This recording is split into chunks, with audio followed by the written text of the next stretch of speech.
Real মাদ্রিদের পরবর্তী coach কে হবেন?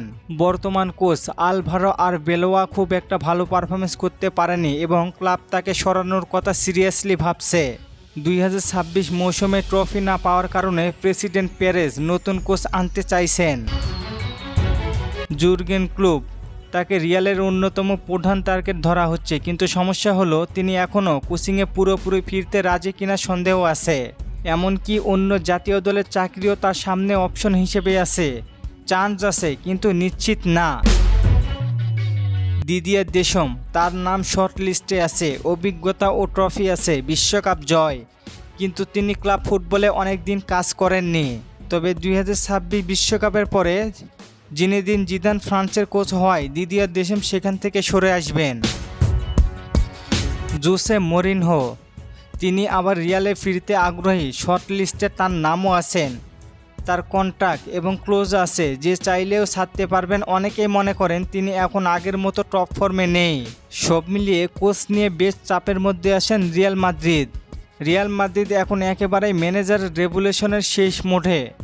একাধিক কোচ শর্ট লিস্টে, ক্লুপ, মরিনহো, দিদিয়ার দেশম, তবে এখনও অফিসিয়ালি ঘোষণা হয়নি। এদের মাঝে সবচেয়ে বড় নাম ক্লুপ, কিন্তু অনিশ্চিত। সবচেয়ে রিয়ালিস্টিক মরিনহো, আগ্রহ আছে, তবে ক্লাব নিবে কিনা সেটি দেখার বিষয়। দিদিয়ার দেশম, তবে কিন্তু সম্ভাবনা অনেক কম। এখনও নিশ্চিত কোচ নেই, তবে রিয়াল মাদ্রিদের বড় নামের কোচই আনতে যাচ্ছে। বর্তমানে সবচেয়ে বেশি আলোচনা হচ্ছে ক্লুপ এবং মরিনহো, দুইজনের মধ্যেই লড়াই হওয়ার সম্ভাবনা অনেক বেশি।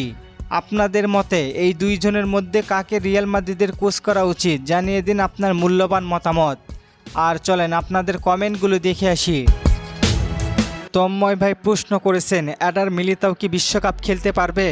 জি ভাই, এডার মিলিতাও বিশ্বকাপ খেলতে পারবেন।